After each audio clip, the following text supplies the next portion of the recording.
En un encuentro anterior nos referimos al cálculo de dosis a partir de fuentes de radiación ionizante que estaban por fuera del organismo, a las que llamábamos fuentes externas.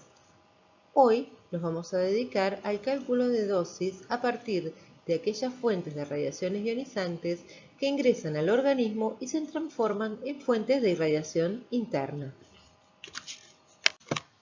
Ustedes ya vieron estos dibujos y saben que cuando la fuente está por fuera del organismo, la persona puede alejarse para disminuir la dosis que está recibiendo. Y aun si la fuente es un equipo, como un tomógrafo, por ejemplo, puede apagarlo y en ese caso no recibiría ninguna dosis. También puede interponer un espesor, que comúnmente llamamos blindaje, y ese absorbente va a disminuir la dosis en una determinada proporción o hasta la va a llevar a cero. En cambio, cuando la persona de alguna manera incorpora la fuente radiactiva a su organismo y la metaboliza, aunque se aleje, aunque ponga un absorbente entre él y la fuente, va a llevar esa fuente radiactiva en su interior y va a recibir una dosis todo el tiempo que esa fuente permanezca en su organismo. Estamos hablando de incorporación para referirnos a la presencia de un radionucleido en el cuerpo humano que ha ingresado por cualquier vía y se metaboliza. Muchas veces decimos contaminación interna cuando estamos hablando de incorporación. ¿Es lo mismo? Si analizamos la definición de contaminación de la norma básica de seguridad número 115 de la IAEA, vemos que define contaminación como la presencia de sustancias radiactivas dentro de una materia, en su superficie, en el cuerpo humano o en otro lugar en que no sean deseables o pudieran ser nocivas. Es decir, que podemos llamar contaminación interna a una incorporación no deseada en el cuerpo humano. ¿En qué caso podemos decir contaminación interna? ¿Y en qué caso la incorporación es deseable? Seguro pensaron en el caso de un paciente de medicina nuclear como una incorporación deseada. En cambio, en el caso de la exposición ocupacional, toda incorporación es no deseada. Durante todas las tareas que se realizan con fuentes abiertas, el operador puede contaminarse. Como verán, la vía de incorporación más frecuente en los lugares de trabajo es la inhalación y va a depender de las características del trabajo que se realice y de las actividades utilizadas, así como de las características de la forma química del nucleido utilizado. Si se trabaja en un centro de medicina nuclear, en el área radiofarmacia, en la síntesis de radiofármacos de tecnesio o en el fraccionamiento de dosis de yodo 131, en realidad la posibilidad de incorporación por inhalación solo es apreciable en el caso de la administración de dosis terapéuticas o el fraccionamiento de las dosis terapéuticas de yodo 131, debido a la volatilidad del yodo en solución. En el caso de trabajar en laboratorios de producción o en áreas asociadas a ciclotrón, la posibilidad de incorporación por inhalación es más alta, por un lado debido a las muy altas actividades que se manejan y por otro lado al tipo de operaciones que se realizan. Ustedes habrán visto que en los laboratorios de radiofarmacia existen monitores de control ambiental de aire. Eso significa que es bastante probable que el aire esté contaminado por la formación de aerosoles, por gases que se escapan de los equipos de producción y también, en el caso de los ciclotrones, por partículas desprendidas de los ciclotrones. Por eso, en el mantenimiento, en las operaciones de mantenimiento de los ciclotrones, si bien las fuentes no son fuentes abiertas, también puede haber incorporación por inhalación. En lo referente a la contaminación interna del público, cualquier actividad humana que utilice fuentes abiertas de radiaciones ionizantes puede producir la contaminación. Si nos referimos a los centros de medicina nuclear, el paciente al que se le ha administrado material radiactivo es una fuente de irradiación y de contaminación, y una vez que salió del servicio, ya no está bajo el control del responsable.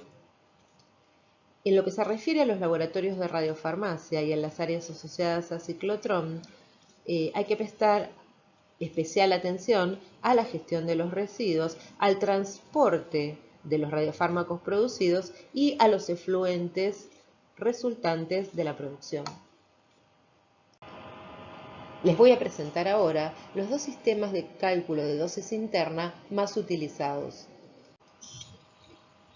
En el caso de la exposición interna, como la exposición a la radiación ionizante continúa todo el tiempo en el cual la fuente radiactiva permanece dentro de la persona, la dosis que se calcula es una dosis acumulada desde el tiempo cero que se toma como el momento de la incorporación hasta un determinado tiempo denominado tiempo de compromiso. La dosis acumulada se llama dosis comprometida. Y a partir de la dosis comprometida se calculan las magnitudes de protección o limitadoras comprometidas. Los conceptos de dosis equivalente y efectiva son los mismos que ya conocen para irradiación externa. La diferencia está en la acumulación de la dosis en el tiempo. Ese tiempo de compromiso varía según la categoría de la exposición.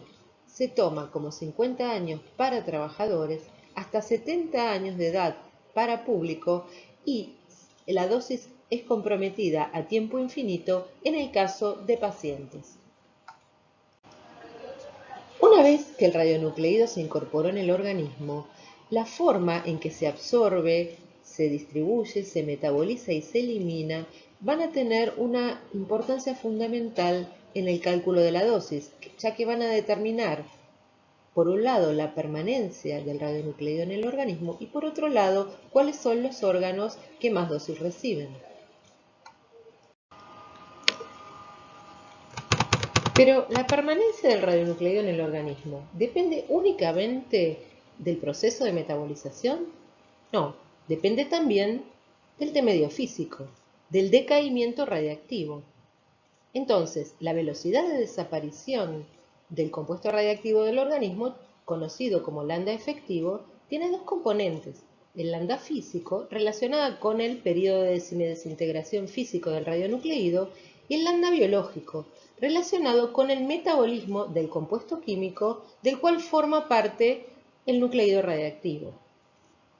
Como pueden ver en la fórmula, puede calcularse además lo que se llama el periodo de semidesaparición efectivo, que depende del T medio físico y del T medio biológico.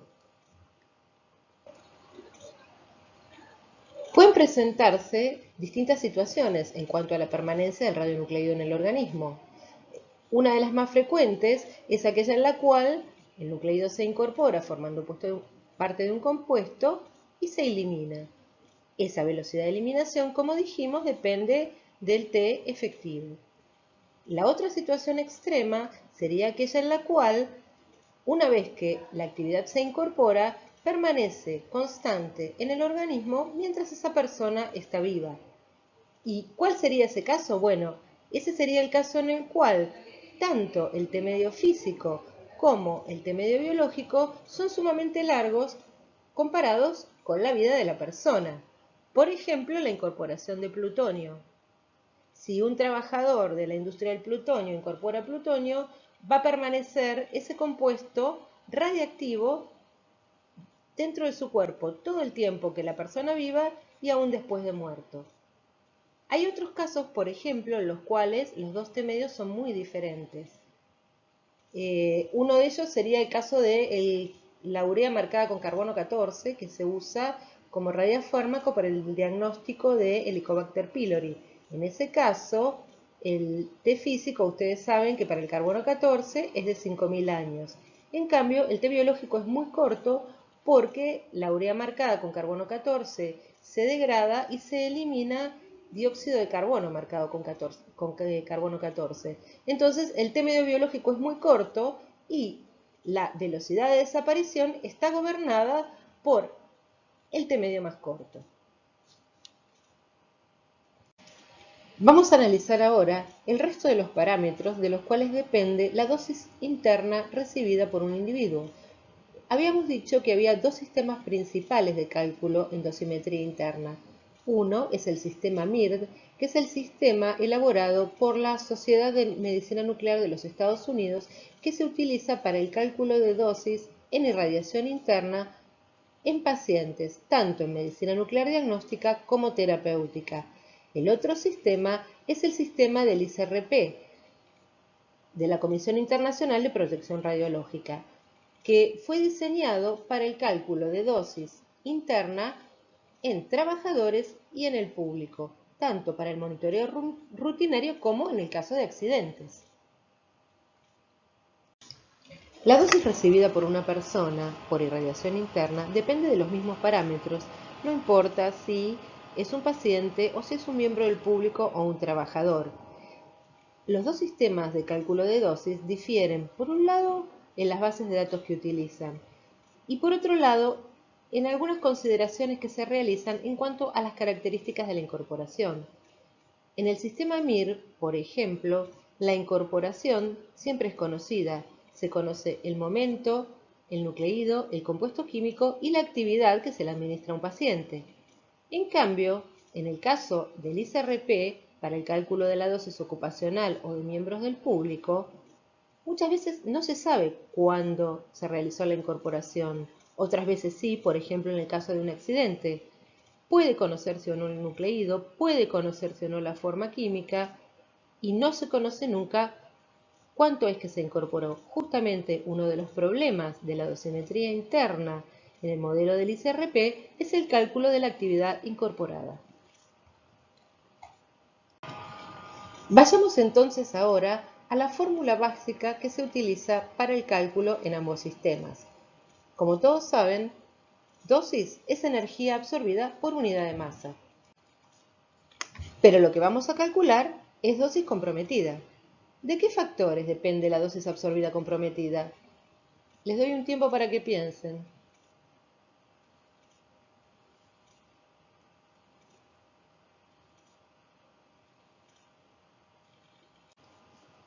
¿Identificaron algún factor?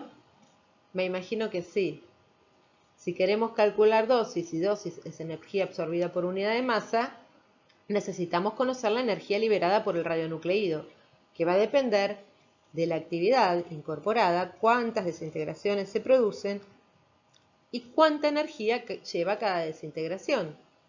Por otro lado, es necesario conocer de toda la energía que se emite, cuánta se absorbe en el órgano en el cual queremos calcular la dosis. Además, la dosis absorbida comprometida depende de los parámetros físicos y biológicos que ya describimos y que están relacionados con el ingreso, la distribución y la permanencia del compuesto marcado dentro del organismo. Esta es la fórmula básica para el cálculo de dosis comprometida interna. K es una constante de transformación de unidades. A, con ese símbolo encima, es actividad integrada o acumulada y representa el número total de desintegraciones que se produjeron desde que se incorporó el radionucleído hasta el tiempo de compromiso. M es la masa del órgano donde queremos calcular la dosis. Y dentro de la sumatoria consideramos la energía absorbida. La energía absorbida, como ya dijimos, depende de la energía emitida y de cuánta de esa energía se absorbe en el órgano considerado. La energía emitida va a depender de cada nucleído. Esa sumatoria en I significa que vamos a sumar todas las radiaciones que se produzcan de diferente tipo y de diferente energía. NI es la probabilidad de cada una de las emisiones y energía es la energía de cada una de las partículas o fotones que se emiten. Existen varias bases de datos a donde se puede recurrir para conocer las radiaciones que se emiten, su tipo, su probabilidad y su energía. Recuerden que en el caso de la dosis interna, no solamente son importantes los fotones y las partículas de alta energía, sino que los fotones de muy baja energía y las partículas de baja energía también contribuyen a la dosis. K, como ya dijimos, es una constante de transformación de unidades y aquí les muestro en qué unidades deben ponerse los términos de la ecuación para que el resultado quede expresado en Gray o en radios. Phi es la fracción absorbida y es un factor que da cuenta de cuánta de la energía emitida por la fuente interactúa a través de ionizaciones con el volumen de medio considerado, es decir, cuánta energía se absorbe. El cálculo de Phi es complejo y se realiza a partir de modelos matemáticos de simulación que se llaman fantomas. Son fantomas matemáticos, ecuaciones. Al revés de los que ustedes ya conocen, los fantomas físicos que se usan para la calibración de equipos. Los primeros fantomas matemáticos se utilizaron por los años 50 y resultaron en las publicaciones del año 59, el ICRP2 y la ecuación de Marinelli-Quimby, en los cuales se describían factores geométricos para órganos esféricos y cilíndricos. Es decir, se calculaba la dosis absorbida en órganos que acumulaban la actividad, es decir, solo se podía calcular la dosis en el órgano que acumulaba la actividad y se modelaba ese órgano como esférico. Con el tiempo, los fantomas matemáticos evolucionaron y se crearon fantomas antropomórficos que describen mucho mejor la forma real del cuerpo humano. Además, estos modelos definieron órganos fuentes y órganos blanco. Órganos fuentes, aquellos que acumulan actividad, y órganos blancos, aquellos en los que se desea calcular la dosis absorbida. El órgano fuente y el órgano blanco pueden ser el mismo, es decir, se puede calcular la dosis en el órgano que acumula la actividad, o se puede calcular la dosis en un órgano blanco irradiado por un órgano fuente, y se puede calcular la dosis en un montón de órganos. Por supuesto, se debe conocer cuánta de la radiación se absorbe en los órganos fuente y cuánta alcanza los órganos blancos. Estos son algunos ejemplos de radiofármacos que se acumulan en un órgano fuente y que irradian ese órgano fuente y además otros órganos blancos. La fracción absorbida Phi depende de la energía de las radiaciones y del tipo de las radiaciones. Por eso está incluida dentro de la sumatoria para cada radiación. Por otro lado, si observamos la ecuación que está en la parte inferior, esa ecuación es un poco diferente de la ecuación general, porque en esa ecuación inferior ya estamos calculando la dosis en particular para un órgano blanco. De allí la nomenclatura dosis de un órgano blanco irradiado por un órgano fuente. Esa nomenclatura en inglés también puede ser con SIT de Search Target. La actividad acumulada va a ser la actividad acumulada en el órgano fuente, pero la masa a considerar va a ser la masa del órgano blanco. Y cuando consideremos cada una de las radiaciones emitidas, además, la fracción absorbida no solo va a depender de la energía, sino que va a depender del par fuente-blanco. La fracción absorbida, como ya dijimos, depende de la energía y el tipo de radiación y del par fuente-blanco. ¿Por qué del par fuente-blanco? Bueno, porque va a depender de la composición del órgano fuente y del órgano blanco. No es lo mismo el hueso que el pulmón, que el tejido graso. Va a depender de si están al lado, de si están lejos y de qué hay en el medio entre la fuente y el blanco. Si hay algún tejido que pueda absorber una parte o pueda absorber la totalidad de las radiaciones que se emiten. Por lo tanto, como ya dijimos, hay distintos valores de Phi para distintas energías y tipos de radiación y para cada par fuente blanco. Les muestro a modo ilustrativo los primeros fantomas antropomórficos que son de la década del 70 El primero es el fantoma de Fisher y Snyder, basado en un nombre de referencia que describió la publicación ICRP 23 en el año 1975. Como verán, describe al cuerpo humano como una serie de cuerpos geométricos. Pero recordemos siempre que los fantomas son ecuaciones. Con el tiempo, los fantomas evolucionaron y se confeccionaron fantomas para niños desde recién nacidos hasta la edad de 15 años, y el fantoma de 15 años se empezó a utilizar como representativo de una mujer. Hasta ese entonces, el fantoma que representaba al hombre de referencia se utilizaba para hombre y mujer. En los años 90, Staving confeccionó fantomas para mujeres embarazadas que permitían el cálculo de la dosis comprometida en los chiquitos en el vientre materno para distintas etapas del embarazo. Alrededor del año 2000 se construyeron fantomas mucho más realistas basados en imágenes tomadas a partir del cuerpo humano. Estos son los nuevos fantomas del ICRP, basados en la publicación ICRP 89 que describe al nuevo hombre de referencia y además en imágenes computacionales. Los fantomas permitieron el cálculo de las fracciones absorbidas para los distintos nucleidos y los distintos pares fuente-blanco. En general se dividieron a las radiaciones en no penetrantes y penetrantes, considerando a las radiaciones no penetrantes como los fotones de muy baja energía y las partículas cargadas.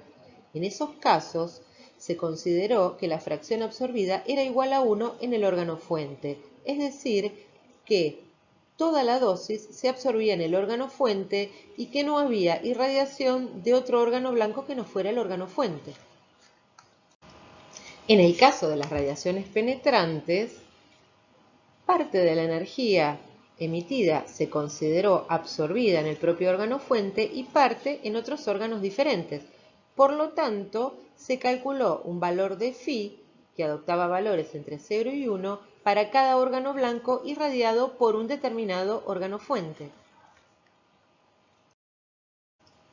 Aquí se ven algunos ejemplos en los cuales los fotones son parcialmente absorbidos en el órgano fuente y en cambio las partículas emitidas por el carbono 11 son completamente absorbidas en el órgano fuente.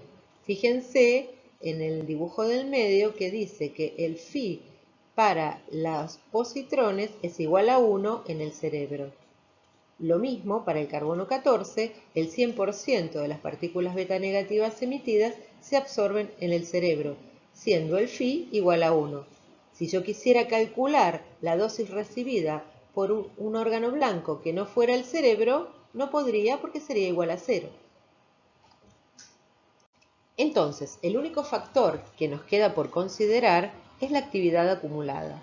La actividad acumulada es la suma de todas las transiciones nucleares que ocurren en el órgano fuente en el periodo de tiempo considerado como compromiso.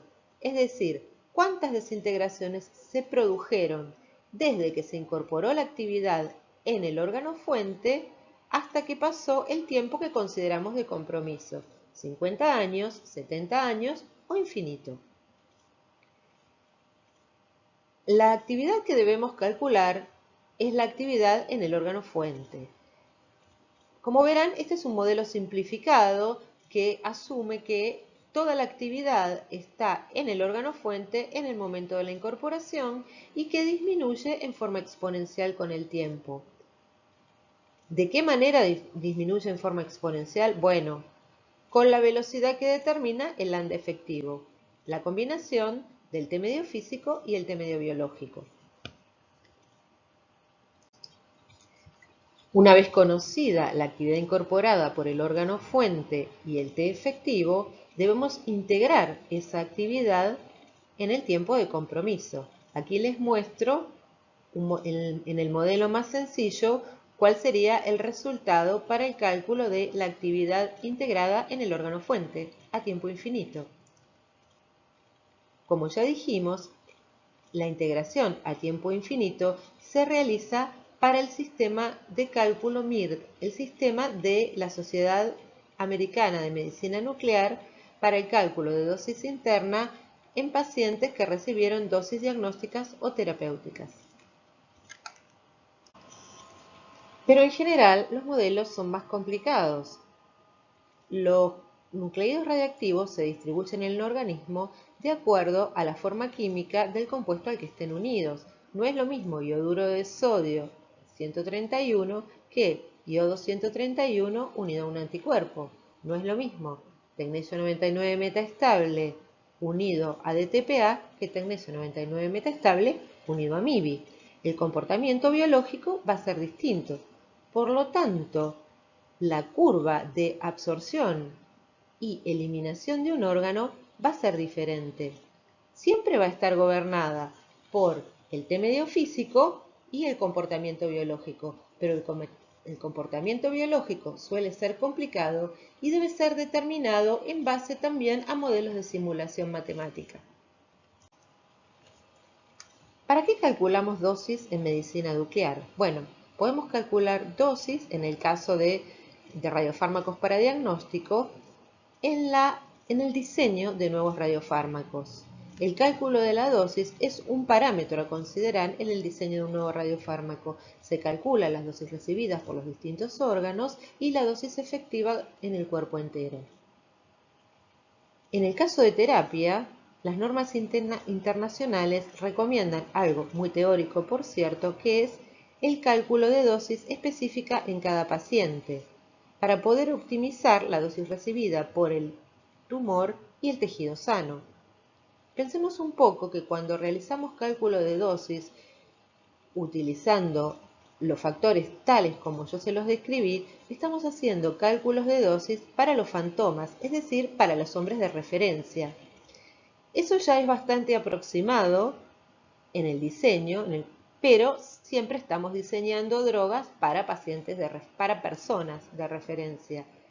En el caso de los pacientes de terapia, los pacientes son muchas veces muy comprometidos y ya tienen alteraciones muy significativas, tanto en la fisiología como en la presencia o no de alguno de sus órganos. Los T efectivos, más precisamente los T biológicos, también se calculan a partir de modelos de referencia. Entonces, muchas veces la dosis calculada utilizando los fantomas puede ser muy diferente a la que verdaderamente van a recibir los órganos del paciente. ¿Se hace el cálculo de dosis específico para cada paciente? En muy pocos casos. Aquí en la Argentina sé que se hace, por ejemplo, para la embolización con itrio 90. ¿Y cómo se hacen los cálculos específicos para cada paciente? Bueno, hay que diseñar un fantoma para ese paciente en base a imágenes tomadas del paciente y además hay que conocer un poco la fisiología de distribución del radiofármaco mediante la administración de dosis trazadoras. Para ello también hay que contar con la tecnología adecuada y un físico capacitado. Si alguno está interesado, existen publicaciones donde pueden consultarse las dosis absorbidas por unidad de actividad administrada para diferentes radiofármacos. Vayamos un poco al sistema ICRP. Habíamos dicho que una de las diferencias era que para los trabajadores la dosis se integraba a 50 años. Para ambos sistemas vimos hasta ahora el cálculo de la dosis en un órgano blanco irradiado por un órgano fuente, pero en realidad un órgano blanco puede ser irradiado por más de un órgano fuente, porque puede haber más de un órgano que concentre la actividad. Eso es lo que se muestra en la segunda ecuación, donde se calcula la dosis recibida por un órgano blanco a partir de la suma de todos los órganos fuentes que pueden irradiarlo. Para ello se conoce o debe conocerse la actividad acumulada en cada una de las fuentes y la masa de cada uno de los órganos blancos. Las masas de los órganos blancos se toman también del hombre de referencia. En realidad, lo que queremos conocer muchas veces es la dosis total en el individuo. Entonces, la dosis comprometida en el individuo la vamos a calcular como la sumatoria de las dosis recibidas por todos los órganos blancos irradiados por todas las fuentes consideradas. La ecuación general para el cálculo de dosis comprometida es válida para ambos sistemas, ya que la dosis comprometida depende siempre de los mismos parámetros. Sin embargo, ambos sistemas usan bases de datos diferentes y agrupan los factores de manera diferente. El sistema MIRD agrupa la energía absorbida por el órgano blanco con la masa del órgano blanco y define el factor S. Por otro lado, el ICRP calcula dosis equivalentes comprometidas, ya que está calculando dosis con fines de protección radiológica y va a comparar esas dosis calculadas con las magnitudes limitadoras. Entonces, calcula dosis equivalente en un órgano tejido comprometida a 50 años. El factor 1,6 por 10 a la menos 10 es un factor de conversión de unidades. US es la actividad en el órgano fuente integrada a 50 años. SIRS de fuente. La energía específica efectiva, SIRS target, es la energía específica efectiva en el órgano fuente irradiando un órgano blanco. Fíjense que es la sumatoria de todas las energías emitidas por el nucleído multiplicadas por la probabilidad, multiplicada por la fracción absorbida correspondiente a ese par fuente blanco, multiplicada por el factor de calidad de la radiación, porque está calculando dosis equivalente, dividida por la masa del órgano blanco. Muy bien, entonces, ambos sistemas calculan dosis comprometidas con distintos fines. La ICRP, con fines de protección radiológica, calcula dosis equivalentes comprometidas a 50 años en un órgano tejido y a partir de esas dosis equivalentes, las dosis efectivas comprometidas a 50 años. En el sistema MIR se pueden calcular dosis para radiofármacos administrados con fines diagnósticos o terapéuticos. En los radiofármacos administrados con fines diagnósticos se calculan las dosis equivalentes y las dosis efectivas a los fines comparativos. En radiofármacos administrados con fines terapéuticos se calculan dosis, ya que los factores de ponderación de la calidad de la radiación consideran efectos estocásticos y no los efectos deterministas que se buscan con las terapias. Vamos a referirnos un poco al sistema ICRP.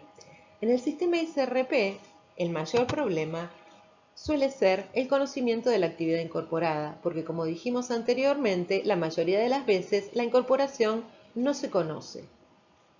Una vez conocida la incorporación, existen factores tabulados que pueden consultar en las publicaciones que se ven abajo a la derecha, que indican la dosis efectiva comprometida a 50 años en Sieber por Becquerel de actividad incorporada. Entonces, puede multiplicarse la actividad incorporada por ese factor y conocer la dosis efectiva comprometida a 50 años para poder compararla con los límites. Existen esos mismos factores para público y permiten comparar la dosis recibida por el público con los límites.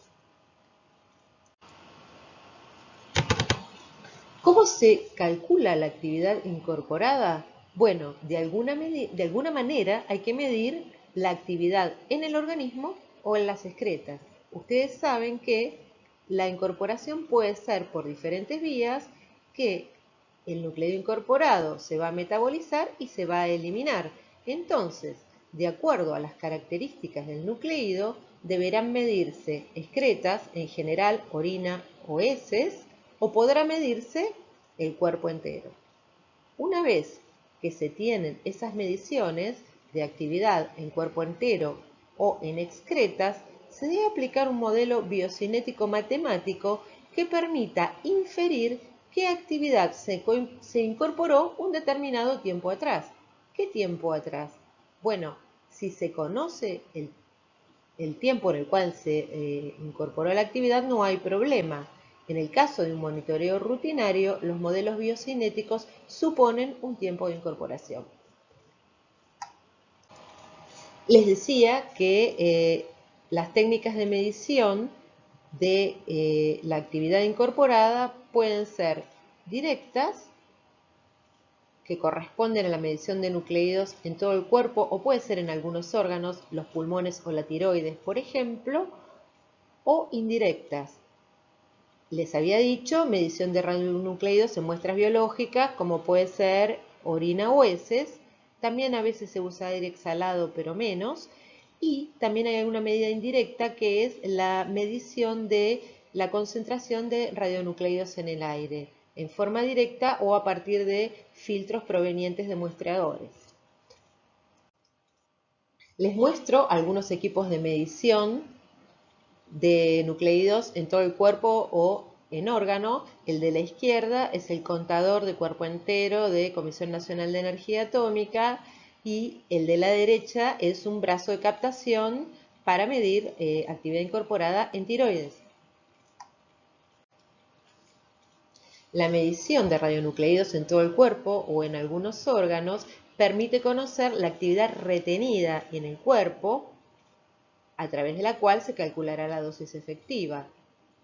La medición debe ser realizada con contadores apropiados, debidamente calibrados mediante fantomas físicos, porque vamos a medir tasas de conteo y necesitamos conocer actividades, y además en recintos de bajo fondo, porque las actividades, en el caso de los muestreos rutinarios, no son tan elevadas. En cuanto a las técnicas de medición indirecta, la medición de muestras biológicas requiere un laboratorio especializado de radioquímica analítica. Las técnicas son laboriosas, complicadas, de muchos pasos y suman mucho error. A veces, la estimación de la incorporación puede tener un 100% de error, y en estos casos estamos evaluando la actividad excretada para su uso después en un modelo biocinético. En el caso de la medición de radionucleídos en filtros provenientes de muestradores, les muestro el ejemplo de un muestrador de aire en un laboratorio de radiofarmacia. Por supuesto que la elección del método de medición va a depender de las características del radionucleido incorporado. Para la utilización de equipos que permiten medir la incorporación en un órgano o en el cuerpo entero en forma externa, el nucleido debe emitir fotones. En el caso de los emisores de partículas de bajo alcance, se debe recurrir a la medición de excretas. Y en el caso de la formación de aerosoles o la liberación de gases, a la determinación de la concentración de radionucleidos en el aire. En resumen, a través de las mediciones, tanto directas como indirectas, se puede conocer la actividad incorporada o la actividad excretada, y en base a ellas y los modelos biocinéticos, estimar la actividad incorporada. Una vez conocida la actividad incorporada, puede multiplicarse por el factor dosimétrico, que permite conocer la dosis efectiva comprometida a causa de esa actividad incorporada. Todos estos cálculos se realizan mediante softwares. ¿Todos los trabajadores deben someterse a un monitoreo individual de la contaminación interna? No, solamente aquellos que realicen determinadas tareas con determinados tipos de nucleídos. Les muestro las recomendaciones de la IAEA al respecto. La IAEA recomienda que se realice un monitoreo de área a través de la medición de actividad en superficie y a través de la medición de la actividad en el aire, cuando es probable que la dosis efectiva comprometida recibida por el trabajador sea mayor a 1 milisievert/año. Y recomienda un monitoreo rutinario individual a través de mediciones in vivo o in vitro o demostradores personales de aire, cuando es probable que la dosis total recibida por el trabajador sea mayor que 6 milisievert/año y que la dosis efectiva comprometida sea mayor a 1 milisievert/año. Y por supuesto siempre después de un evento accidental real o supuesto. En el caso de los trabajadores en laboratorios de centros de medicina nuclear, la IAEA recomienda el control individual de la incorporación para aquellos trabajadores que fraccionen o entreguen dosis terapéuticas de iodo 131 rutinariamente. En la Argentina ese control no se realiza. En el caso de los laboratorios de producción de radionucleídos o los laboratorios de radiofarmacia asociados a ciclotrón, se usa el control de área a través de monitores ambientales de concentración de nucleídos en aire.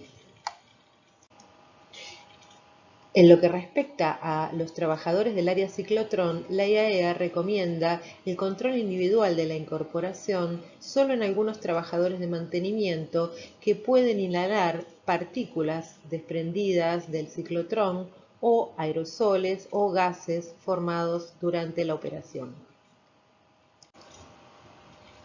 Puede calcularse entonces la dosis efectiva comprometida para compararla con los límites en el caso de los trabajadores. Sin embargo, en la Argentina se utiliza un límite secundario que se denomina ALI y que se expresa en unidades de actividad. El ALI es el límite anual de incorporación y se define como la actividad de un radionucleído que incorporada por el trabajador en un año resulta en una dosis efectiva comprometida en 50 años igual a 20 milisievert. Los ALI se definen para cada nucleído y para dos vías de incorporación diferentes: inhalación o ingestión. Es un límite secundario, el ALI, porque es un límite que se calcula a partir de 20 milisievert, que es el límite primario. La fórmula que ven allí es la que utiliza la norma 10.1.1 de la ARN para establecer el límite de exposición ocupacional en la República Argentina y que contempla la irradiación externa en su término izquierdo y la incorporación en su término derecho. Como verán, en el término izquierdo considera la dosis acumulada a lo largo del año medida a través de los dosímetros personales de cuerpo entero. Esa dosis acumulada debe ser dividida por el límite, que es 20 milisievert. El término derecho, que es el que se refiere a la incorporación o contaminación interna, considera la sumatoria de las incorporaciones de cada nucleído por cada vía, inhalación o ingestión, dividido el ALI para ese nucleído para esa vía. Existe otro límite que se utiliza en el control ocupacional de la contaminación interna, que es el DAC, el límite derivado de concentración en aire. ¿Cómo se define? Como la concentración de un radionucleído en el aire de un ambiente de trabajo en el que si un trabajador permanece 2000 horas al año, incorporaría un ALI.